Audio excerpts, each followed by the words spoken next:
Good evening, Bahamas. Coming up tonight, the National Security Minister fires back at Dr. Dwayne Sands over his comments regarding the missing from Hurricane Dorian.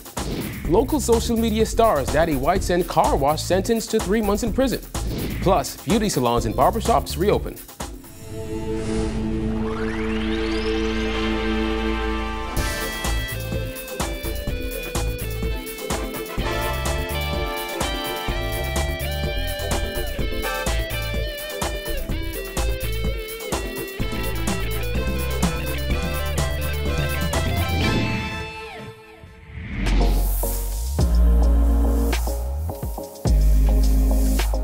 Our news is brought to you by Alive.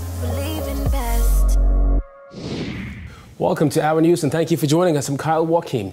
National Security Minister Marvin Dames firing back at former Health Minister Dr. Dwayne Sands over his comments regarding the missing persons list following Hurricane Dorian. Dames said he found Sands' comments disingenuous. Well, in an interview with Our News, Sands explained why he waited until last week to share his concerns. There may be legitimate, appropriate justification for the change, but the explanation has not been given to the public. When he spoke in Parliament last Thursday, Sands said he noticed hundreds, if not thousands of names were gone from the list of the missing when it was transferred from social services to the Royal Bahamas Police Force. Since then, a firestorm has erupted with National Security Minister Marvin Dames expressing shock and disappointment, saying his recent remarks in the House are particularly surprising given that as Minister of Health, he played a leading role in the government's Hurricane Dorian response and restoration. He was afforded every opportunity to voice his concerns about the process and offer solutions to improve it. Dames added, the ministry finds the former minister's most recent comments disingenuous. His comments malign the good name and reputation of the hardworking men and women in uniform who continue to this day to make sacrifices to help those families affected by Dorian. Dames also contradicted a statement made by Assistant Commissioner of Police Solomon Cash, who said just 3 weeks ago that the list of those missing remained at 33. According to Dames, that list stands at 279. Political observers have also questioned the timing of Dames' response, seeing that when Sands made those comments in Parliament, Dames was seated just across from the former health minister but said nothing, and neither did Social Services Minister Frankie Campbell. But still, there's the question everyone wants answered by Sands. Why now? As a member of cabinet, I agreed to, was bound, and still am bound by secrecy and collective responsibility. And certainly there are things that I could say and things I could not say.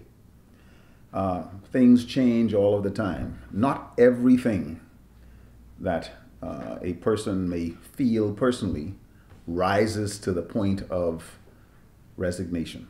So we asked Sands, as Minister of Health, when he noticed that the list of names had drastically decreased when it was moved from social services to national security. What did he do? I think it's important to know that these things are ventilated in camera, in private, and sometimes publicly. I've answered your question. Sands recently called for a coroner's inquest into the handling of the missing and deceased following the passage of Hurricane Dorian. He said the least government can do is unfold everything and give a step-by-step process of how things were done. I think we would do the people justice by a step-by-step explanation what happened. The public, the grieving public, would also appreciate such an approach. In other news, 2 men were sentenced to 3 months in prison after pleading guilty to a child cruelty charge. Georgia Bain has more. 38-year-old Jonathan Russell, also known as Daddy Whites, seen in the navy blue shirt, and 55-year-old Lionel Hart Sr., seen in the plaid shirt, were both charged with 1 count of cruelty to children before Magistrate Andrew Forbes. It is alleged that on June 13th, the pair exposed 2-year-old Lionel Hart Jr. in a manner likely to cause him unnecessary suffering or injury. According to court dockets read by the prosecution, police received a video of the 2 men, one holding a child while the other gave him what is believed to be beer from a beer bottle. During questioning, Hart admitted to holding his son while the other defendant gave him beer. Both men entered a guilty plea to the charge. According to Russell, better known as Daddy Whites on social media, he was shooting a commercial and the whole thing was a misunderstanding. He continued, "I'm an entertainer and I shoot a lot of fictional videos. I was shooting a commercial for a local liquor store at the time when I put the bottle to the child's mouth." Russell insisted that it was actually soda in the beer bottle that he gave to the toddler. The magistrate questioned Russell on how giving a 2-year-old alcohol could possibly help a local liquor store with sales. Russell told the magistrate that his videos are usually crass and abnormal in nature, and then when he uploaded the video for the first time, he thought it was funny until he noticed that it was getting a lot of backlash. Hart told the magistrate that his son is all that he has because his mother left him when he was only 3 months old. He told the magistrate that he doesn't know Mr. Russell and that on the day in question, Russell walked up to him and his son and said that he only wanted to take a photo of them because his spirit took to the child. He said the incident happened so fast. The magistrate asked Hart how he could allow a total stranger to walk up to his toddler and give him what is believed to be alcohol. Forbes told the court that he was struggling to understand how a father and a man of 55 years could not have better judgment. Hart then apologized to the court for his actions. Forbes told the pair that circumstances involving child abuse are unacceptable and that he is minded not to hand down a slap on the wrist ruling. He then sentenced both Hart and Russell to 3 months in prison. As they left the court, Russell could be heard saying, "Only 3 months? This is the shortest I have ever been in jail." Reporting for our News, I'm Georgie O'Bain.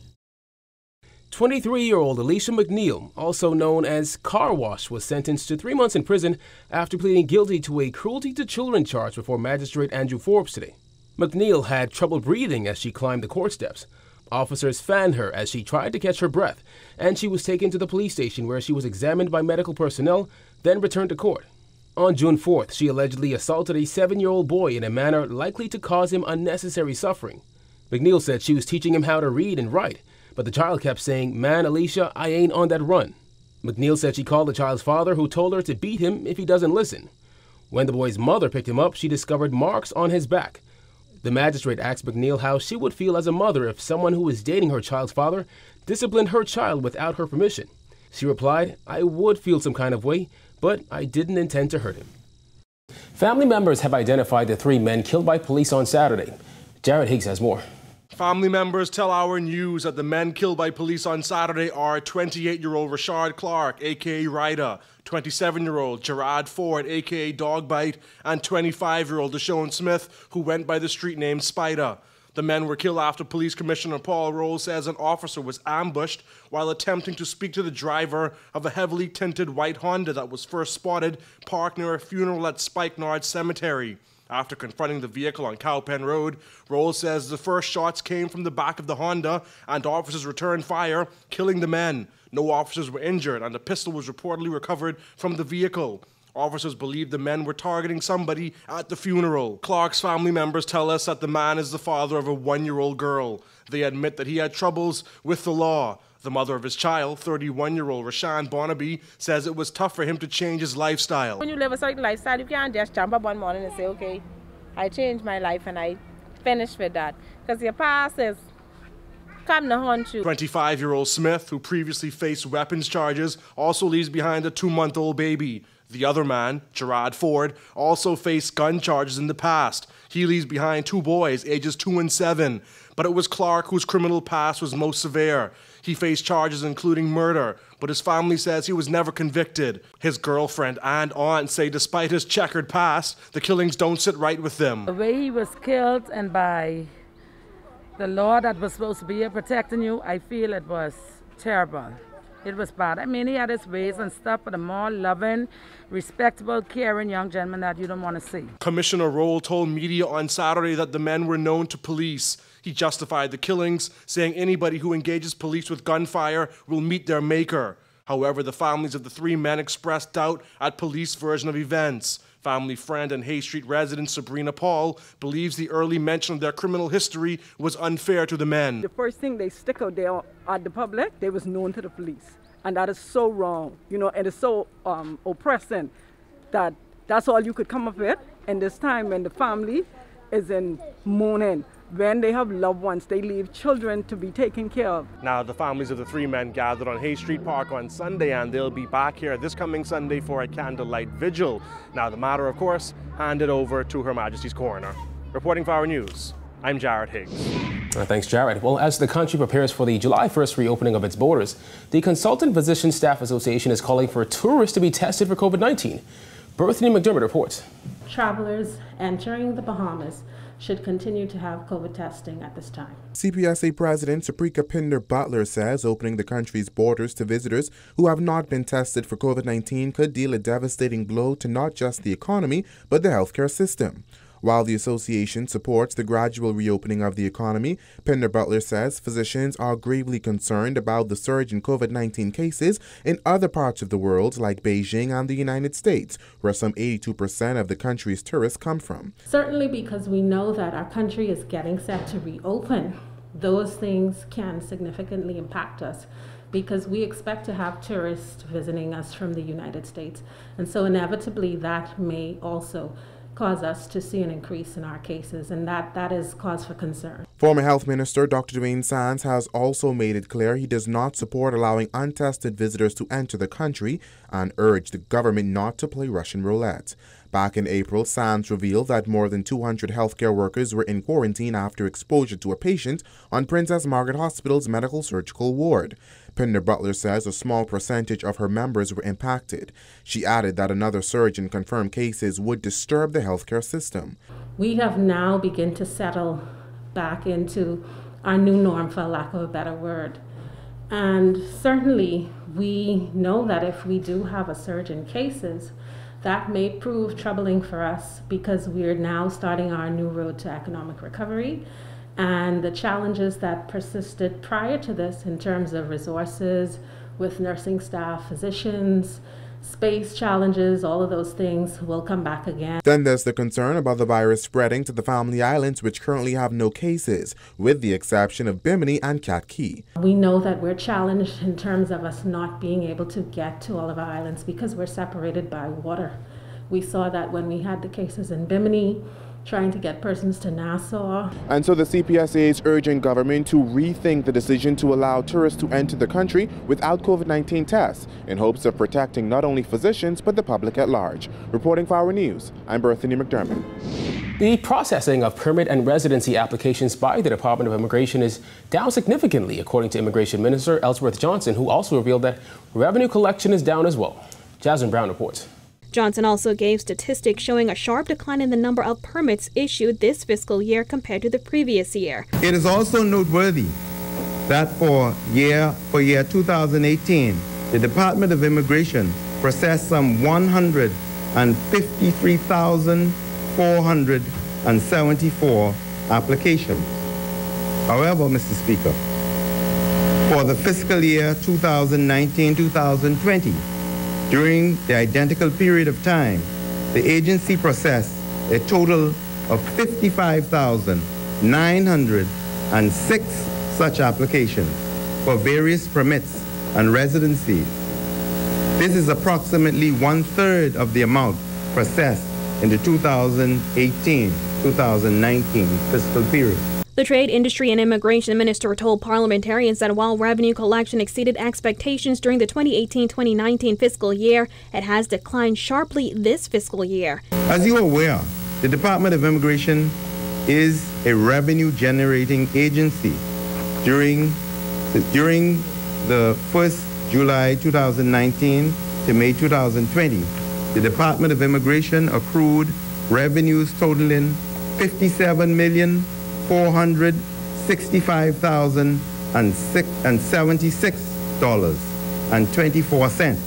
Johnson also compared the less than favorable revenue collection of this fiscal year to the more successful 2018-2019 fiscal year, when revenue collection exceeded projections by more than 11%. For the period 2018-2019, the agency had forecast revenue generation of some $73,871,294.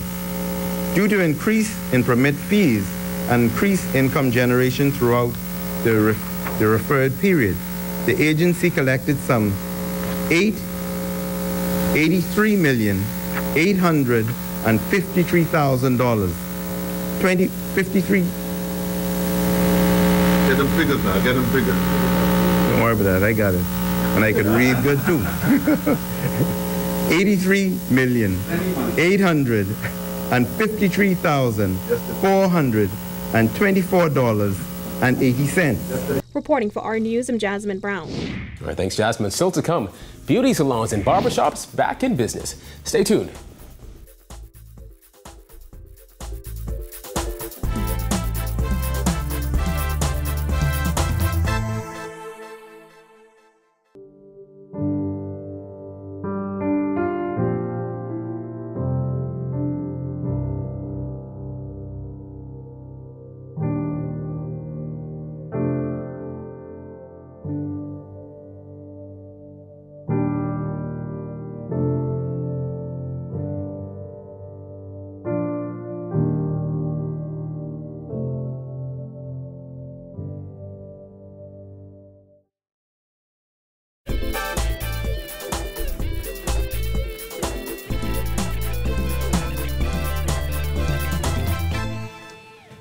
As COVID-19 measures continue to be relaxed, beauticians and barbers have now been allowed to reopen.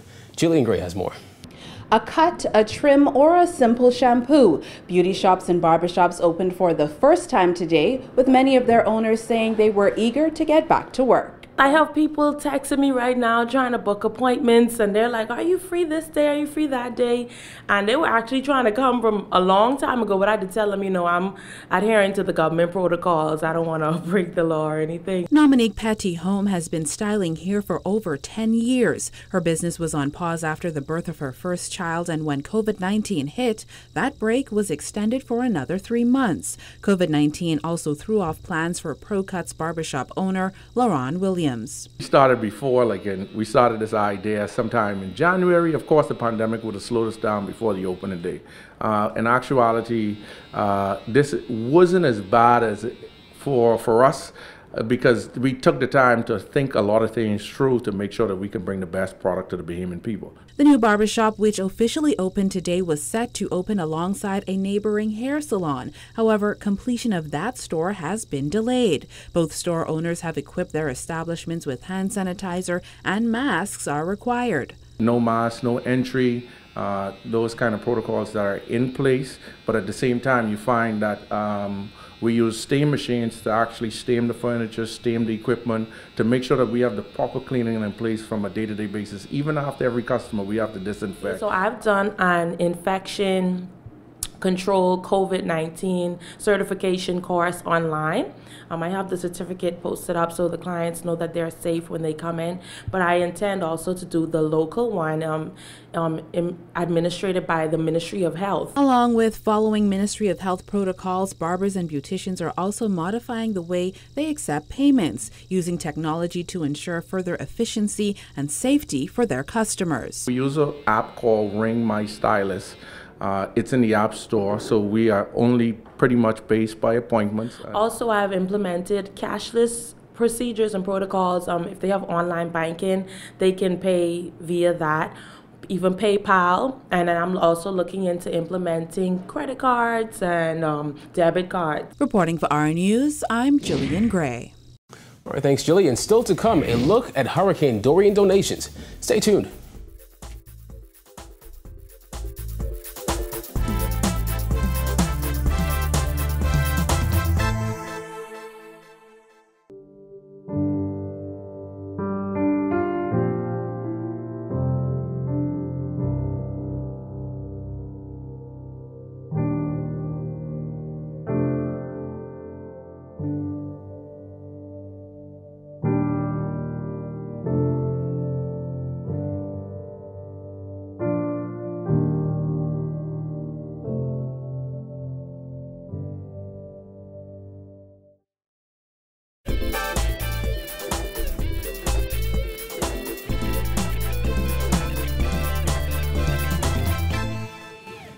You're watching Our News. Welcome back.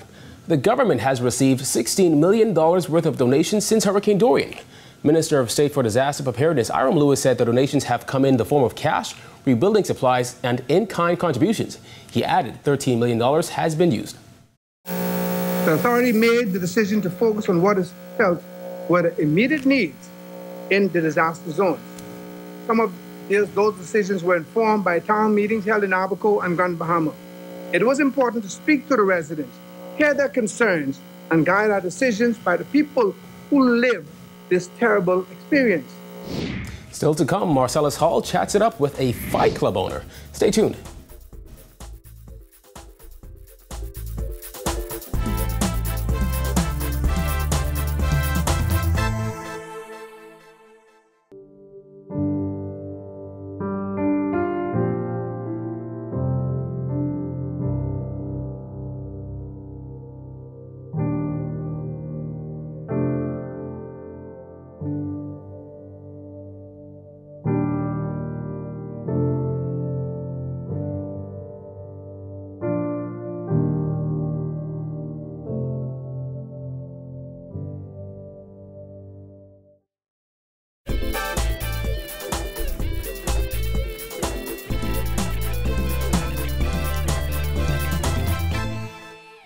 Finally tonight, news, a local Fight Club owner is engaged in a battle to save his sport. Marcellus Hall reports. For practitioners and coaches of close contact sports, COVID-19 has been devastating. One of those coaches is Coach Ron Rogers of the Strikers Boxing Club. He's, though, trying to find a way to keep his sport active. I think what this pandemic is going to do is going to force us to go back to what we should have been doing in the beginning, homegrown athletes.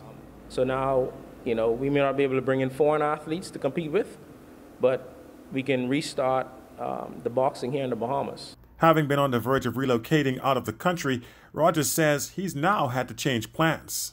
We got a job offer in Tampa, Florida, and we're actually moving the gym to Tampa in April. April passed.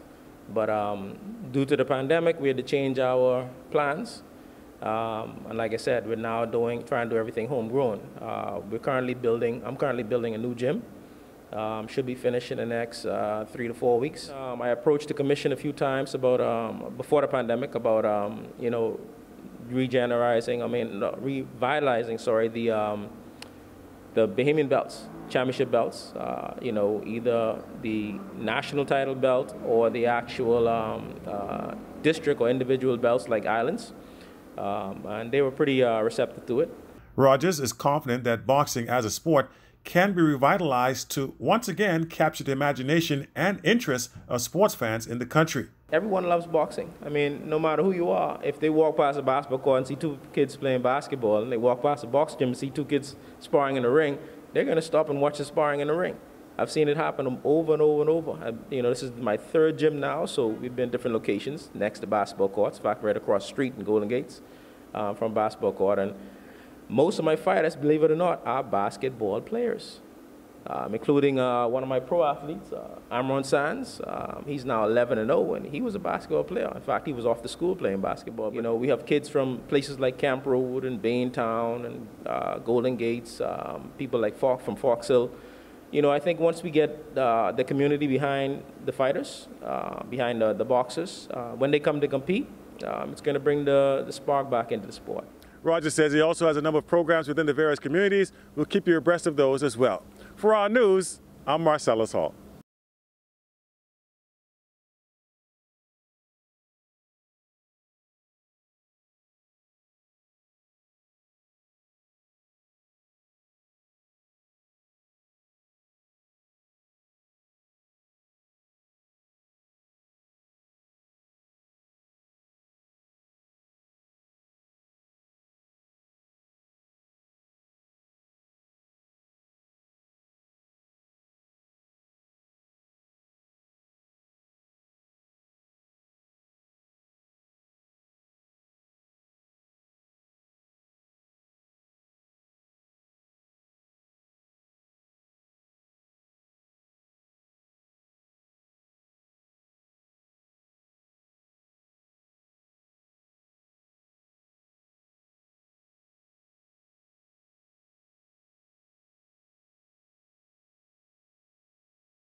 Thank you for joining us for Our News tonight. On behalf of the entire team, I'm Kyle Joaquin.